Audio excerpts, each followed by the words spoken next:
about. Trying to figure out what it's all about. Existentialist. Am I worth anything or just a scout? I don't know. I don't know. I don't know. That was great sounds of Watts with Outside on WNHHLP 103.5 FM New Haven. Myself, Preston, with my partner in crime, Long Island raised, Elm City made, Mr. EZ BlueZ. EZ BlueZ, you are better with introductions more than me. Who do we have with us on the program today? Go right ahead. Whether it's saxophone, guitar, a little bit of vocal, little sprinkle of this, dash of that, and that is what makes the perfect musician. When you can sit there and you can play multiple instruments and be the, we'll say, faculty for so many different bands, that's what makes you stand out above others. Understanding your craft and how it moves forward. That's how you can make a career in an industry that is, well, bat spit crazy.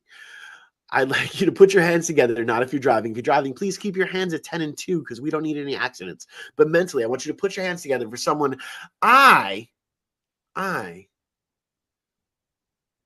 truly love and respect. The supercalifragilistic, the expialidocious Dustin Kreidler is in the building. I said it right this time, didn't I? You did. That was amazing. I appreciate that. I wanted to make sure I said it right this time. Yeah, so yeah, I just want to pop in one thing. Like, yes, I do play several things, but as a musician, I very much consider myself the Swiss Army knife for bands. Like, whatever you need, I can do. But like the screwdriver on a Swiss Army knife is not as good as, you know, your Craftsman screwdriver set. So like I can play guitar, but there's better guitarists. I can play saxophone, there's better saxophonists. There you go. And I respect that and love them. That's great. Right. But if I'm in a band like, hey, we need something in this point, I'll figure it out. You know, it'd be great. Bagpipes. Great. Where can we source them? Have you actually give me a couple weeks. I'll figure it out. Have you done the bagpipes yet? I have not done the bagpipes yet. Okay. Though it should be noted, there was just a really killer Facebook sale, and I am now the proud owner of a kilt. So the bagpipes cannot be long and following. Yeah, they're not far. Oh, okay. Well, it's so funny because back when we had a pause with Shane Penguin for a little bit due to situations of being situations, I played a couple of solo shows, and I purposely went out there and played them in a skirt. Nice. And I found a skirt with pockets, which was dope. Oh. Yeah, and everyone was like, "Oh, you're wearing a kilt." I was like, "No, I'm wearing a skirt." And I have to tell you, men have been lied to. This is the most incredible feeling in the entire world. The breeze. The Scots always knew what was up. Oh, it's so great. It's amazing. We've been lied to. In college, I played in a pit band for hair. And, you know, the show pushes gender roles here and there. But I was like, you know what? The pit band was on stage, up on stage right. And I was like, you know what? I'm going to wear a comfy skirt for this show, and like flowing, like ankle length skirt. So there was no mistaking it for a kilt. And I'm sitting going, I'm so comfy. And everyone's like, it's so daring. I was like, it's fabric. I'm covered. We're okay. Yeah. No one can see anything. It's cool. It's fine. Right. It works out. I have shorts on under this. It's fine. Exactly. You know what I mean? You're pushing boundaries. These boundaries are real tight. You know that, right? Yeah. Like I'm not really, it's not, but we really are. And that's one of the things that another thing that you and I really have in common is pushing that boundary and knowing that people that look like you and I need to push that boundary so that other people can feel comfortable in living their truest self.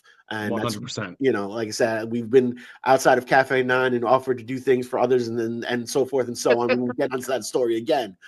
But, you know, always supportive, always there. You are the other sparkle straight that is there. You know, some people call you and me the other Dustin, depending on which Dustin you're standing next to at that point in time. Exactly. But you're also the other sparkle straight that's out there. And I love that for you. And I love that for us. So it works out well. Absolutely. Yeah, you know, it was I think for me a lot of that was also just in high school, having a couple really good friends who came out as, well, maybe not even came out, but they were experimenting. Right. And a lot of people, and it's one of those things like, well, let's see, you know, I'm an 80s kid, I'm a 90s kid, I've got certain expletives that roll off the tongue easily, you know, the English word for cigarette, like that kind of stuff. Like Right. that process of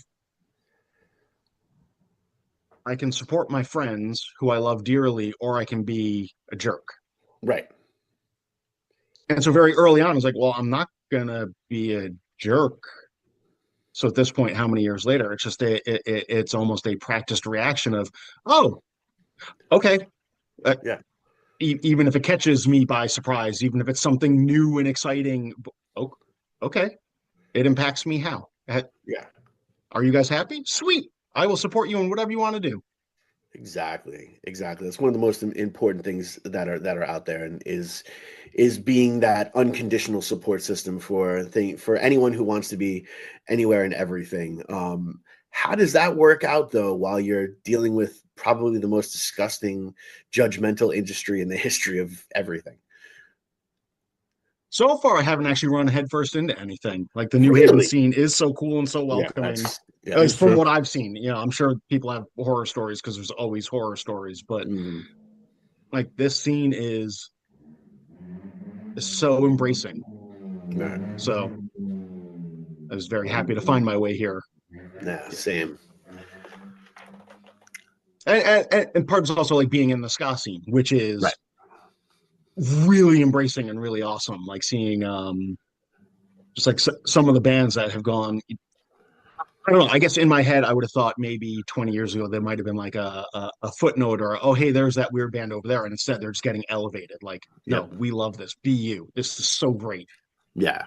And that's one thing that I've actually seen the ska, like I look at today's ska scene as almost like the fifth wave, you know, where it has a little bit of emo aspect to it. It's a little bit heavier, a little bit edgier, but also still rounds out in that major scale and you know, in that beautiful kind of feel to it. You know, I love like Keep Flying or Cliff Diver. There's, you know, guys are just releasing this incredible stuff coming out now and staying relevant. Plus, it also opens up for those other different genres. When you have a band like Fuselage, which they're phenomenal. They can play a ska show, they can play a rock show, they can play. I got you. We share a room, which, by the way, we do indeed. It's our refrigerator. What about it? We got a working refrigerator. Please use it. Oh, we're fancy now. I like it. Yeah. We have the working refrigerators on top of the broken refrigerator. Fantastic. As it should be. Break it down to me, guys. So Sky is right now more underground. It's not as popular as it was before. Yeah, it's hard to say. Like just in a, you know, in the late 90s, early aughts, when it sort of exploded for that brief shining moment, everything compared to that feels underground. That said, this year I'll be heading back to the Supernova Ska Festival down in Virginia for the third year, and there's awesome. Thousands of people there, and it's bands that have been, you know, last year they had some of the two-tone greats from like the early 80s there, right? Like Pauline Black and Selector, and you know, bands that just started a couple of years ago. So it's this huge multi-generational thing. It's huge and vibrant, and it might still be underground a little bit.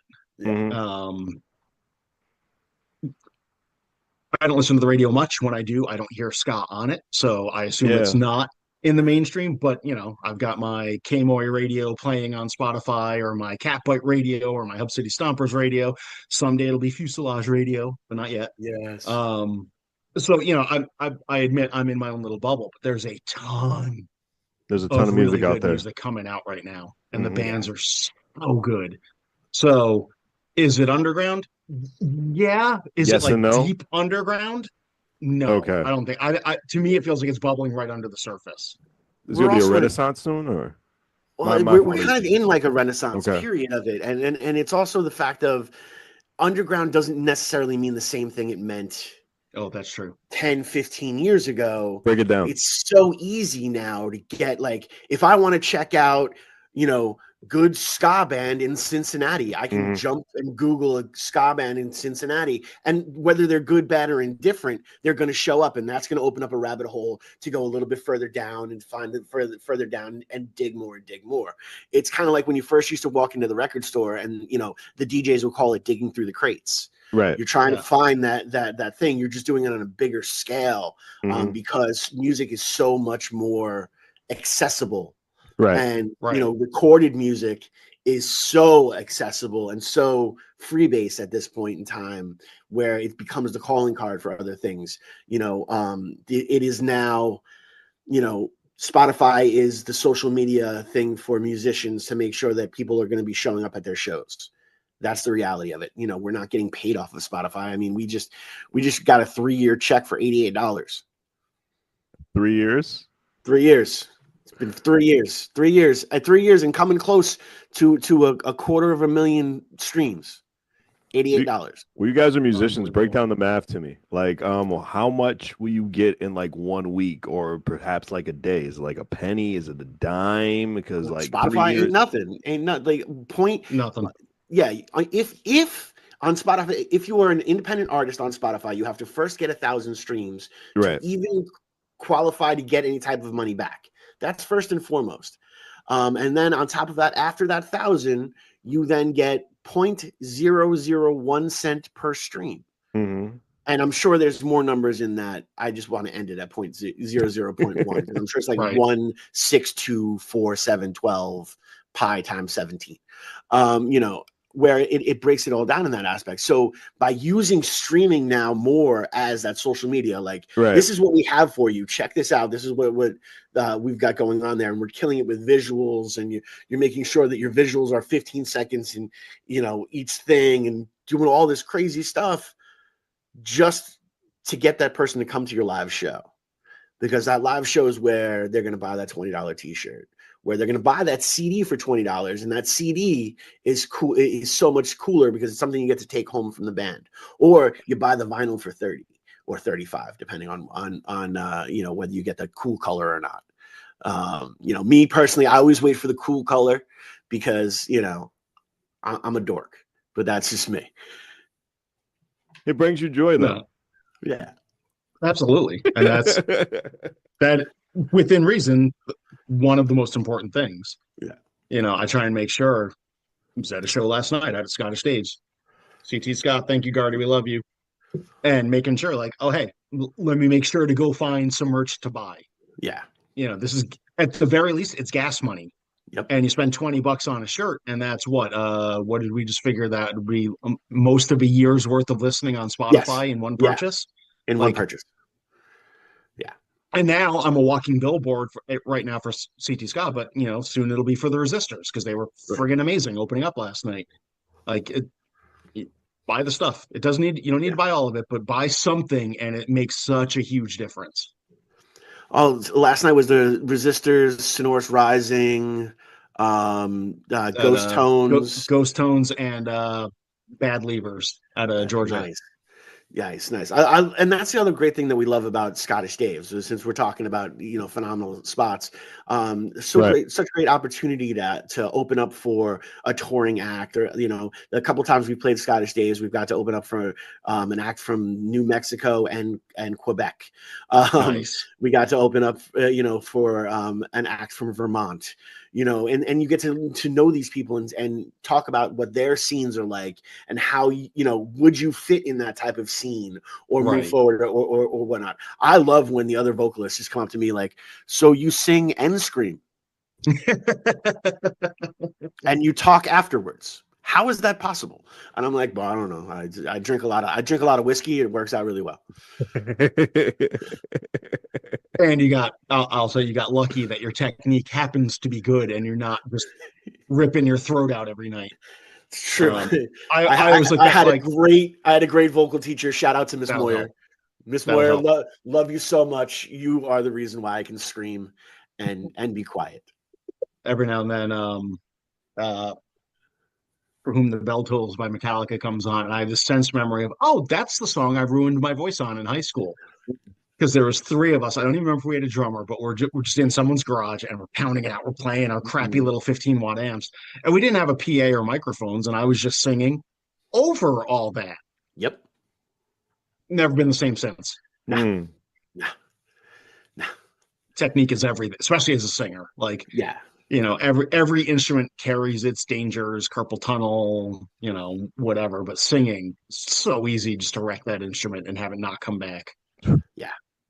And then you have to readjust to it and different things like that. Like I remember Lady Liz, she actually had some polyps and stuff on her throat, and they said she was never going to sing again. And now she's still out there releasing this incredible music, showing her vocal range and how her voice, yes, it has changed, but because she has such incredible technique and she had that great foundation, she was able to really morph it into this new piece of art. So I think I love that.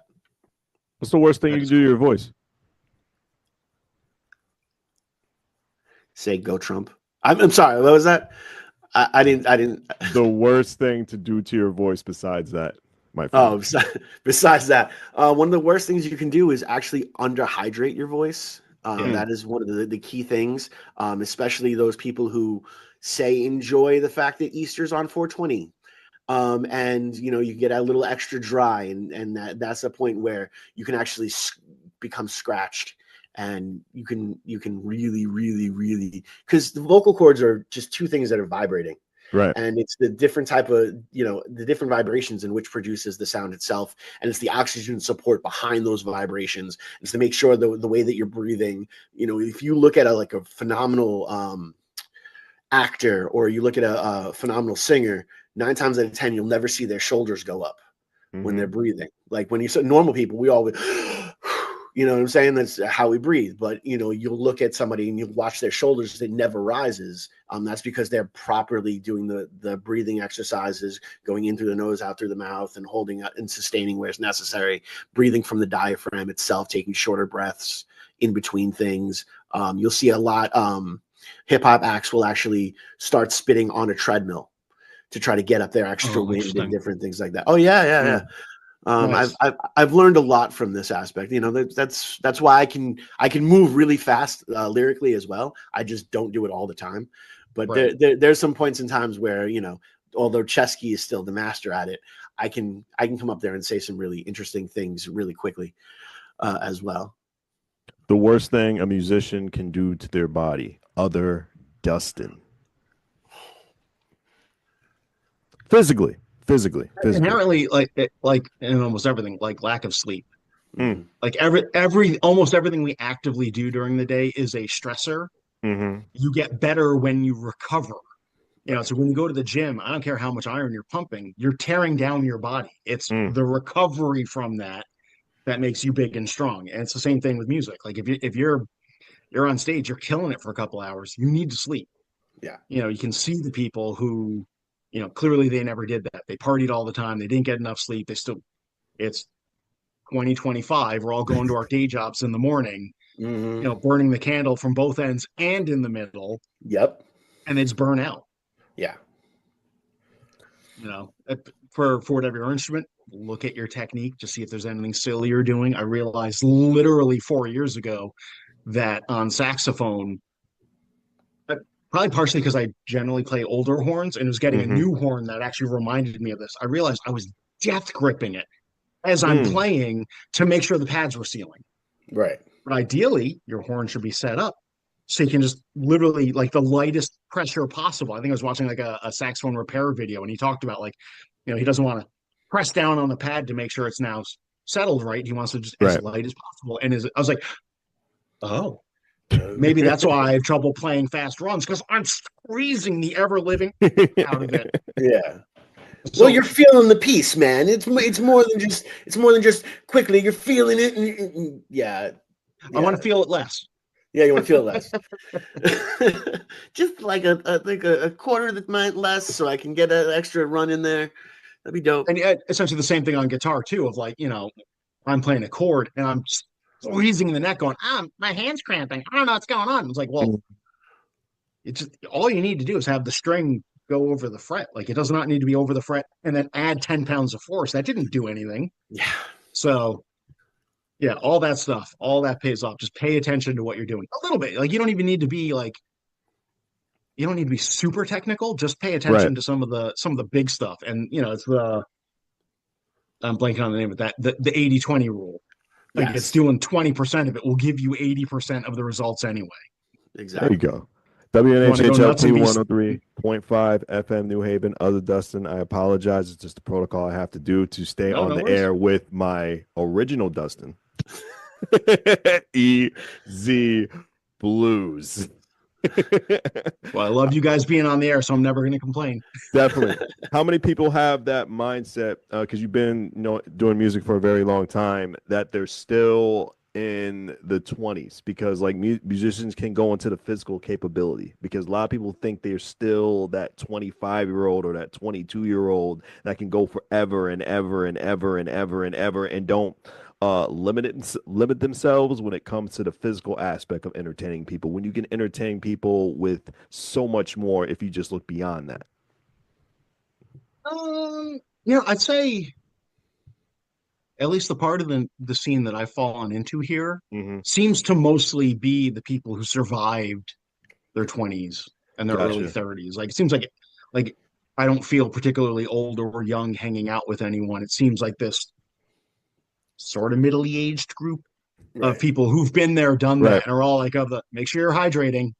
Yeah. Did you stretch before you played? Like, it's just, I'd say the outliers to that, they're probably out there. I don't know that I'm mixing with them as much. I assume there's young punk bands that are burning the candle in several directions. But and they're awesome. And I remember those moments. I remember being that kid. I even see it with my younger two, as one of them starts hitting the open mic circuit. Now he's like, oh, I got to do this and I got to be this and blah blah blah. I'm like, or just hear me out. You can practice a couple of scales, and then just go up there and knock it out the park. There you go. You're like, yeah, but I gotta memorize this. But I was like, or just again, hear me out. Remember that just going in there and being hydrated and doing those type of things are going to help. But you never. It's what I kind of love about this industry, and why I'll never ever leave this industry, is it allows me to be the Peter Pan I've always wanted to be. I won't. I am that Toys R Us commercial. I don't want to grow up. I'm a Toys R Us kid, man. Like let's go. Let's get as weird as possible, and I want to play a show while women are painting on themselves, not for any type of erotic reason, just for really good art. You know what I mean? Like, I just think that'd be a phenomenal visual to have, and a phenomenal moment to talk about. And like some dude just sit there and get doused with paint in the middle of it for no reason. That is the theater of ridiculousness that I just thrive for.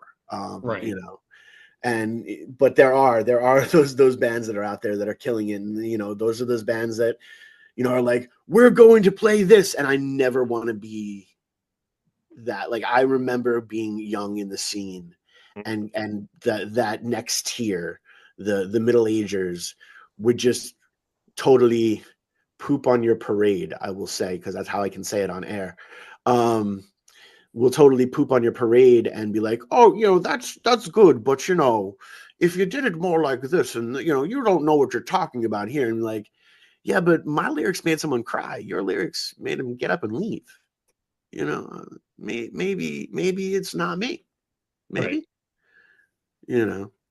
So I try not to be that gatekeeper. I'm like, come inside. And now I'm kind of like, I just saw Lydia Lunch, so I'll say that's kind of like Lydia Lunch. Like, I become younger by the younger the fan base comes through. I become younger. I'm like, yes, you are the fountain of youth. Let me suck from your youth. No, can't say that. No, that's some Jared from I'm not saying that.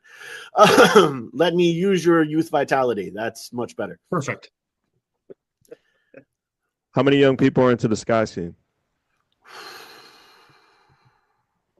Tons. It's great to hear. Again, using Supernova as the reference, where it's everyone from the older fans who were there from the two-tone era back in the 80s, the younger the my age fans from the third wave, the new tone or whatever they're calling the fourth and or fifth waves. And there's a bunch of kids running around into it. Trying to think, Catbite did a set with Laura Jane Grace doing all Operation Ivy, covers. Yes. And it was ridiculously good. But one of my favorite things was looking out and seeing this dad had his son on his shoulders. This son had to be like, I'm bad with ages. So somewhere between like 8 and 12, somewhere in that, not very old, not a teenager by any stretch.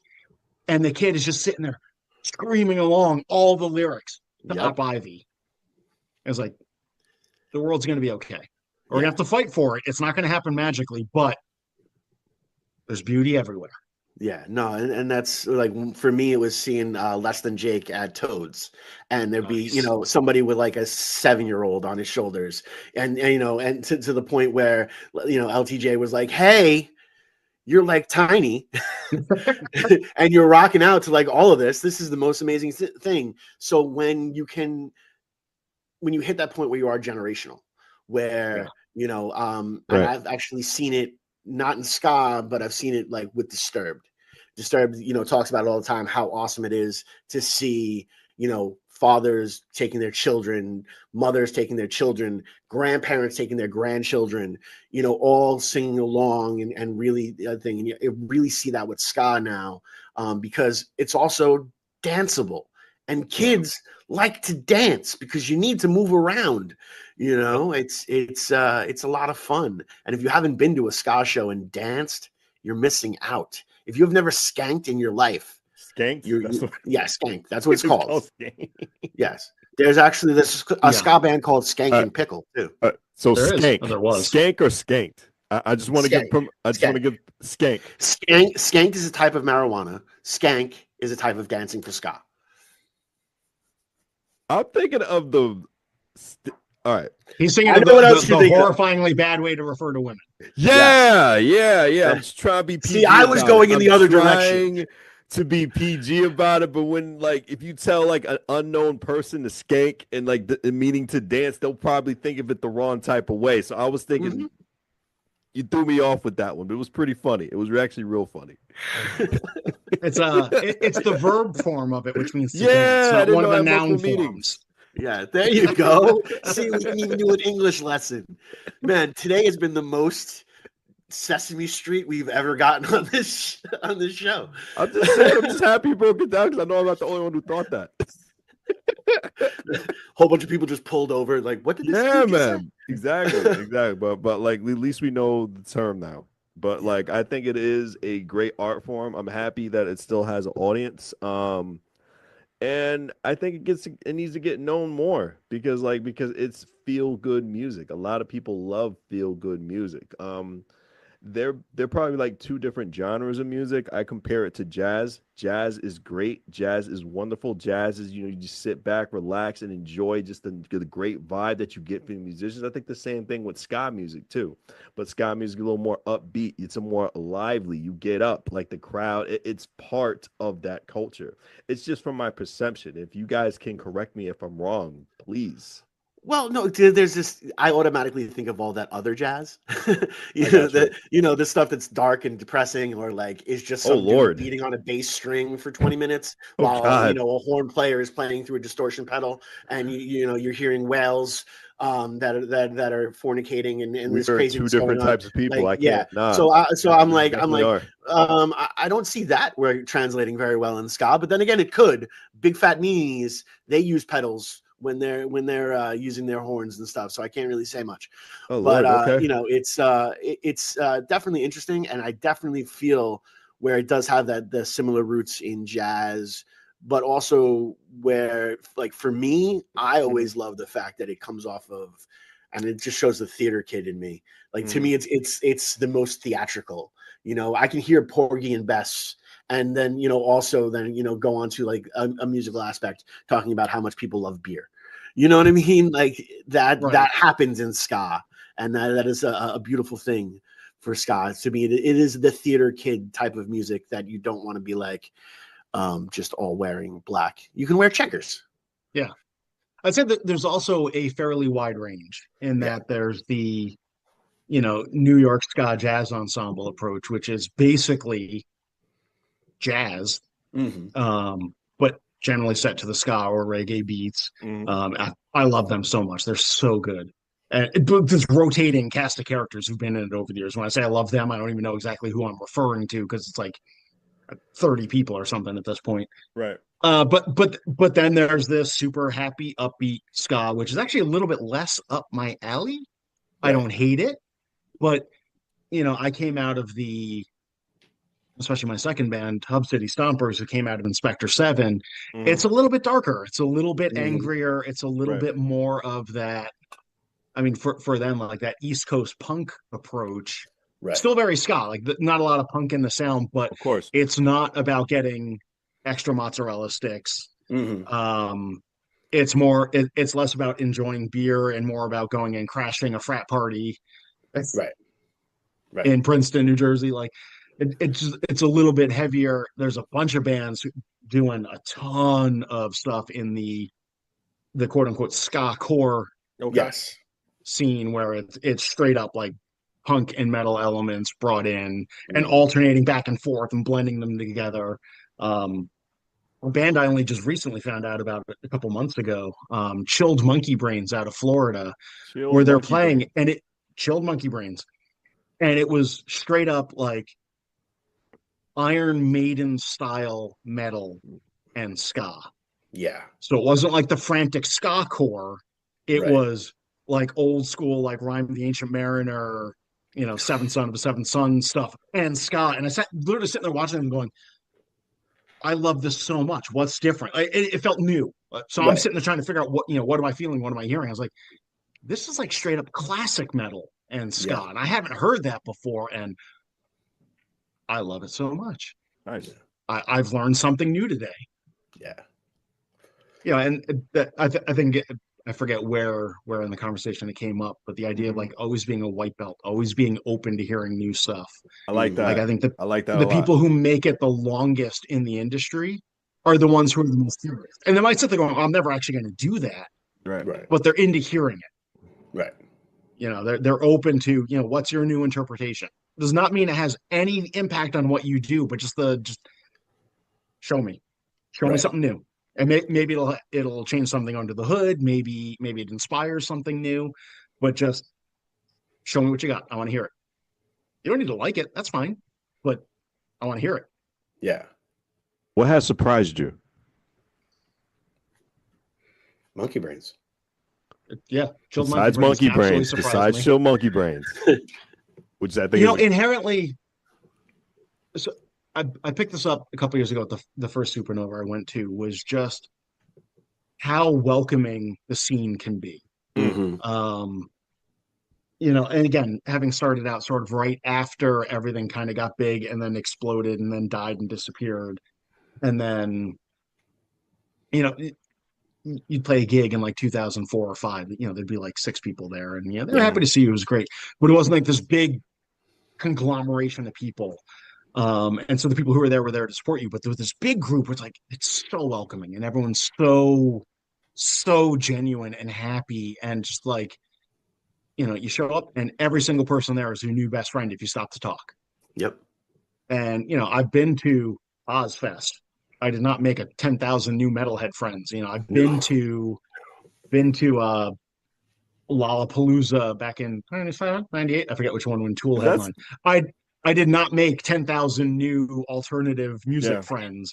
I did. But you roll into something like Supernova, every last person there is probably going to be your best friend if you stop and talk. Right. It's kind of like I remember going to the Horde Festival, the Horizons of Rock Developing Everywhere, the Horde Festival. And it was more of like a jam band type of festival. It had a similar vibe to it because a lot of the bands that I got to see in the early stages of the Horde Festival were from the New York City, jam aspect, the New York City blues aspect of it. So they were used to playing together. They completely understood each other. And you got to see this incredible camaraderie. And when that spills into the audience, that's even more incredible because you have that whether it be the one lady in all the sparkles for no apparent reason, she's in sparkles and she's possibly giving out candy. I have no idea. This is whatever festival you show up at. You could be at a metal festival, you could be at a ska festival, you could be at a jam band festival, you could be at Heartbeat Music Festival, the Heartbeat Festival in Hartford. You could be at all these festivals, and there's going to be some multicolored, shiny lady there, and it's really fun to watch. Now, as you do continue to push and go through the scene, now you're taking this extra step, going a little bit more towards a surf kind of feel with Fuselage. So I want to highlight that for a little while and talk about that. Sure. So Fuselage, I can't even say it. Yeah, it's either tough. Too much or too little coffee is always the excuse. Too much or too little. Fuselage was born out of the idea to take there was a surf band that was around for a while, Renegade Lounge, and I played with them. The first time I ever played at Scottish Dave's was with them. Nice. On a ska night, and they literally brought me in because I talked to them. I'd played with, I think, a couple of them on a couple things or through Rock Lottery. Sorry, had connections. They're like, hey, we're playing this ska show. I think it was one of Gardy's first Pick It Up pub nights when he came back to doing that. And they're like, can you make us a ska band? If we have a horn, we'll feel more comfortable. It's like, yeah, absolutely. So we did that, and then really decided pushing the boundaries, breaking out a little bit more, doing some more stuff. Tim and I, the guitarist and singer, had at some point, I think on a Rock Lottery night, sat there going, have you ever heard cumbia? He's like, I was literally about to say, have you ever heard psychedelic cumbia? I hadn't heard psychedelic. I don't know if he had heard he had to have heard some of the original stuff. But it was this mashing of, oh, we both love this third thing. He's got the surf, I've got the ska. We both love this style of music that just makes you want to dance. The beat just like you can't even sing it without starting to just like move your body to it. Listen to all this amazing, these old like I'm gonna blank on any of the names because I put music on and don't look at the albums all that often, so I just hear it going like, this song, I don't remember what it is. Like nice. Grupo Qual, I think, is one of them. But like you can tell it's like 13, 14 members. It really seems like it's like a family, like literally a family. Like if I got my girls in a band with me, that'd be a family. Like it feels like it's that sort of thing. And it's like, I want to do something like that. That sounds awesome. So, we're up to, I think we just hit 9 members now. Nice. We just added a trumpet player who I played with and a couple other things. Drums, 2 percussionists, keyboard, guitar, bass, bari sax, and trumpet. Nice. And just, whatever anyone brings to the mix, like check this out. We've got a whole Signal. I think we use Signal. We've not been invited on any war planning, unfortunately. We didn't get to be part of that Signal group. But we've got an entire channel just for music recommendations. You heard something cool, plug it in. Right. And again, like before, it does not mean everyone needs to like it. It does not mean it's necessarily going to make its way in, but just listen to this cool stuff I found. I love it. Maybe, when a song gets written, we'll add elements from it, and just to keep it growing, keep it fresh. No part of it is to do like a museum piece. None of it's like, oh, I heard this cool cumbia song from, however long ago.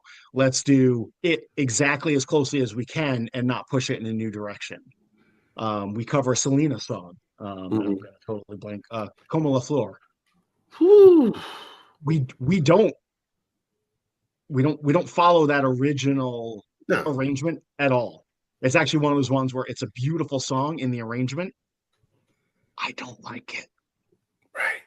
It's got some real cheesy sounding keyboards all over it. Right. But it's a beautiful song. Right. It works anyway. But so as we were bringing it to life, it was like, all right, we're just going to do our own thing with it, though. We don't need to sit there trying to match any of these sounds. And it's sort of been the approach to almost all of it, which is just amazing. I think that has a lot to do with the energy of the room. Oh, yeah. Because we feel the same way, and we'll do things like we're in a challenge period for ourselves where we came up with 4 different covers that we're gonna do. We might never play these covers live. We're just doing it to get that Mega Man aspect of it, conquer the cover, learn the power, become better. And one of them happens to be No Rain. And you know, I'm like, all right, well, and my drummer's like, a lot of the last bands I was in, you know, the guy was like, if we're gonna play it, we got to play it right. And I was like, yeah, well, this is a different band. If you got to play it, you got to play it wrong, and you got to mess it up, and it's got to be dirty, and it's got to be gross at some points, and let's get as weird as possible. And there's no way I'm singing up there, so I'm playing that all the way down, you know. And they're like, can you octave key it? And we put the track on. I was like, actually, yeah, you guys can play in the exact same key and I can sing. It's fine. Right. Nice.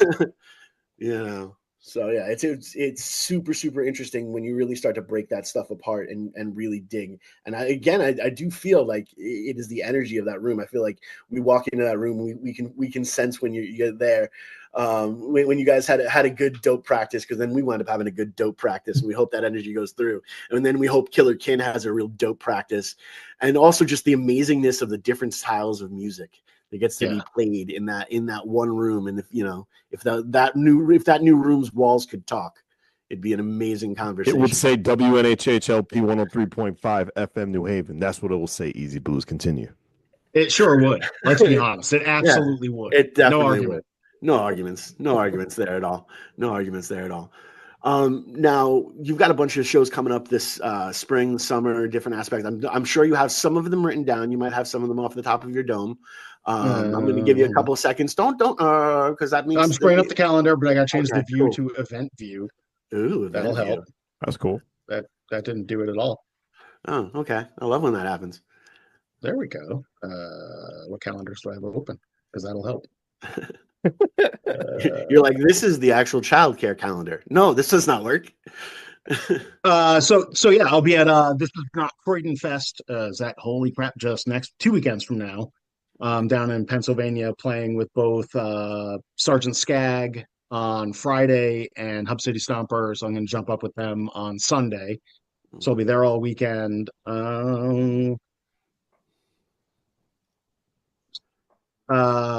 Thursday, May 1st, Fuselage is playing on a show at Cafe 9.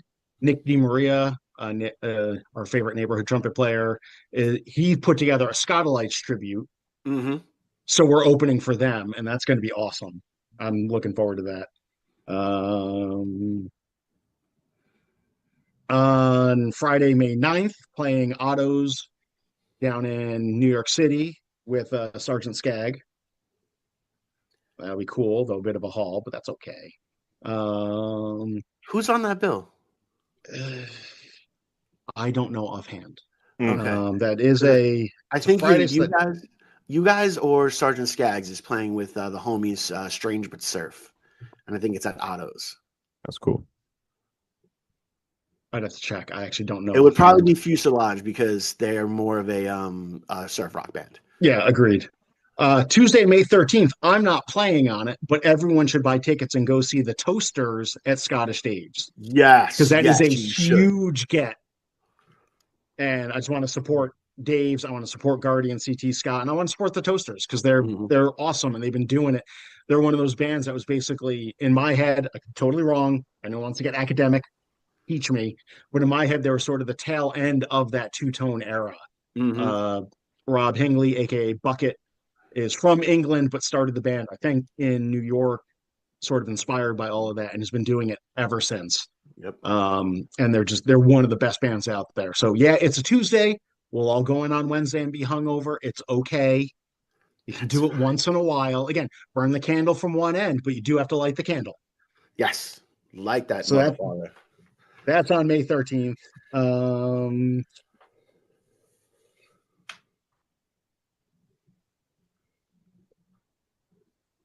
I might actually have a little bit of time off for a bit there. Ooh, shocking. Nice. June 5th, Fuselage will be at 3 Sheets in New Haven. Yeah. Nice. That'll be good. That's up the road.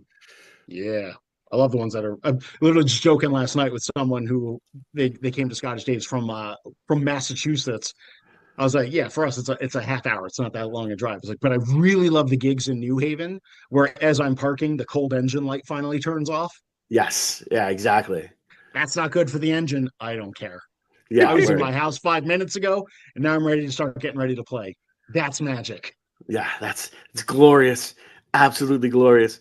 Or, a gig like Three Sheets, when you got to play it during the week and there's that parking, people can park at my house and just walk Nice. to Three Sheets. It's not bad.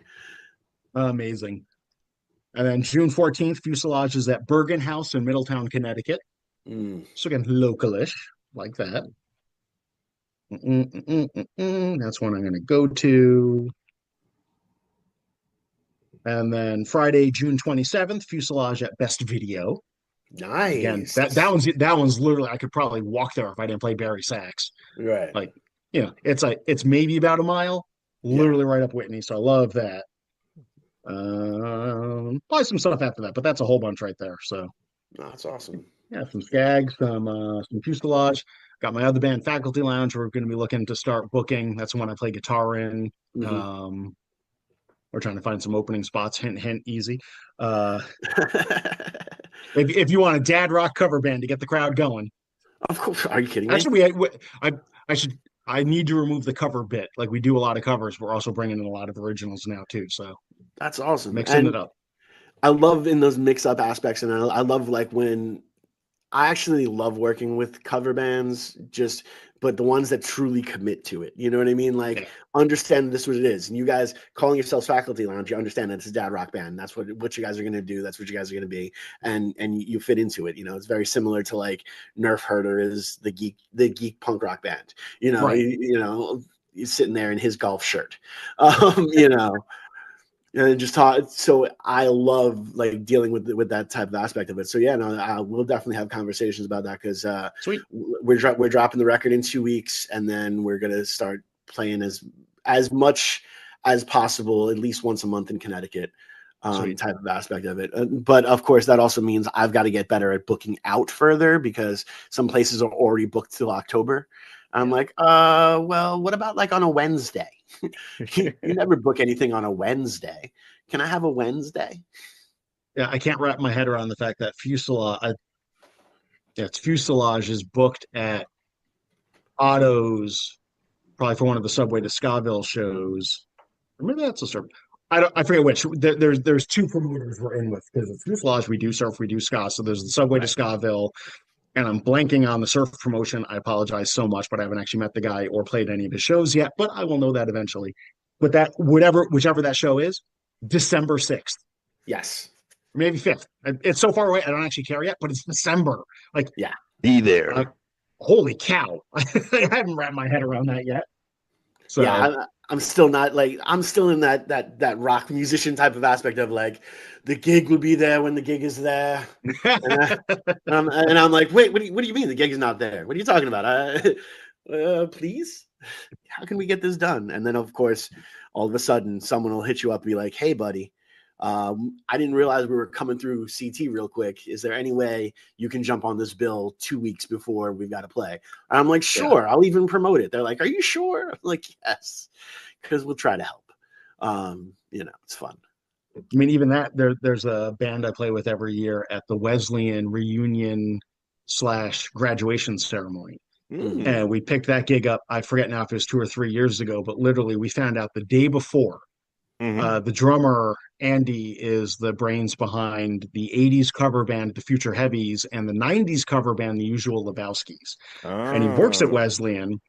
And he got a call the day before saying, oh, hey, this band we had booked, 3 or 4 of the members have COVID. They can't make it. Can you put something together to play? So he texted literally everybody in all the bands and a whole bunch of, like, I think, external people too. And was like, hey, can we put this together? These, we'll do all the songs we know. And a bunch of people are freaking out. And I'm sitting there going, we have like 22 hours notice. Even if it's bad, we did what we could. And it ended up being awesome. Yeah. But like at one point, like on the phone with the guitarist, I didn't even know. It's like, and he's like freaking out. I'm like, it'll be what it is. It'll be fine. Like, and it turned out to be, it was very much one of those, like, like it or not, they've all been day drinking since like noon. We're not playing till 9. As long as we sound even a little bit recognizable, they're into it. Oh, we gotta have a conversation. The crowd's great. We gotta have a conversation because there's something that I've been missing. It was part of my life for a long period of time. One of the reasons made me the type of musician that I am. A group called Suck It Easy. that has, used to have like 400 something members in it. And at any point in time, like shows would just be booked and like the text message was sent out. There's a show. And sometimes there'd be 4 drummers. And sometimes there'd be, an electric kazoo player, and you never know who's going to show up or whatever. And sometimes you were just handed song titles and the key that they were in. And you had to, like, as a vocalist, you had to come up with a whole story for the song and the whole thing. And other times it was like, we're playing a biker bar right now, so you're going to sing Respect because it's funny, and those different type of aspects. I would love to try to bring that to New Haven. I think New Haven's ripe for it. And I think, absolutely. Doing a show like at a Cafe 9 where it's like this, we're just going to, just talk about it. We're not even going to practice. We're not even going to have a practice space or anything like that. We're just going to talk it out and see what happens, and then we're just going to show up and play the show. I would love to do something like that in New Haven. And I'd say, especially with like the Rock Lottery crew of people who are used to minimal rehearsals. Yeah, drop it to 0. Like you know what we're doing. If we say it's blues in E, everyone knows what that is. Yeah, exactly. And we'll have their own approach to it, and that's fine too. But like. Yeah, I mean, one of the bands I was in New Jersey, Mono Distorto, we had half our set list, we knew what it was, and even those songs were open to a lot of interpretation and improvisation. And some of it was literally, pick a style, swamp blues. Okay, pick a key, F sharp. That was unnecessary, but okay. And just go. We can't. We can't continue. We can't go. We're on the last couple minutes for this program. Dustin, time flies by when we speak with you with this great conversations, and you have the utmost privilege, quote unquote, to come on this program anytime you want to. It is my privilege. Absolutely. Definitely. And we love talking to you, man. And you already gave the words of aspiration in the last episode that we had with you. As this spur of the moment question comes to mind, what's on your playlist right now? Besides Chill Monkey Brains and everything that will surprise everyone, what is on the playlist of the other Dustin? What's the guilty pleasure? Oh, there are no guilty pleasures. I don't feel guilty about any of them. I love that. So right now, really, it's an awful lot of ska, various, like, again, I think I said earlier, K-Moy Radio or Hub City Stompers Radio, Catbite Radio. When my phone doesn't connect in the car, it jumps over to the CD player. Right. And it's Ninth Waves CD, Surfing with Poseidon. Nice. I highly recommend you go check them out. They're an awesome surf band. They have another secret Swiss Army knife musician in the band where she's playing keyboards. I forget if she might have played guitar, but plays saxophone, plays flute, fantastic flute player. So that's in the background. And then I have a deep-seated love of 80s soundtracks, and especially all the songs that didn't make it big.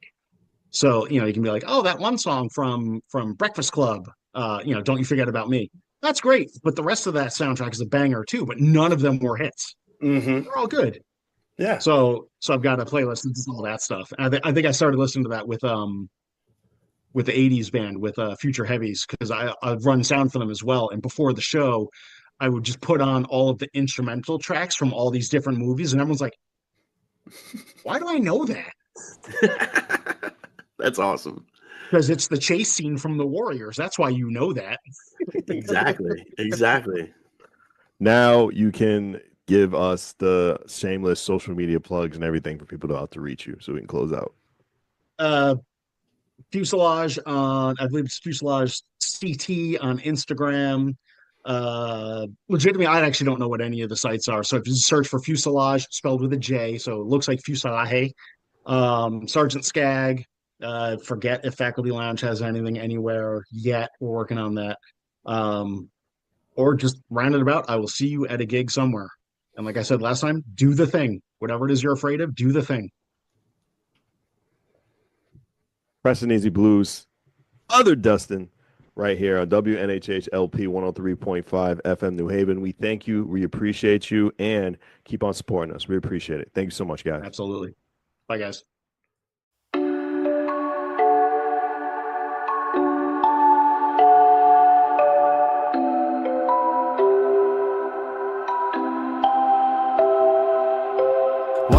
to write about. Trying to figure out what it's all about. Existentialist. Am I worth anything or just a scout? I don't know. I don't know.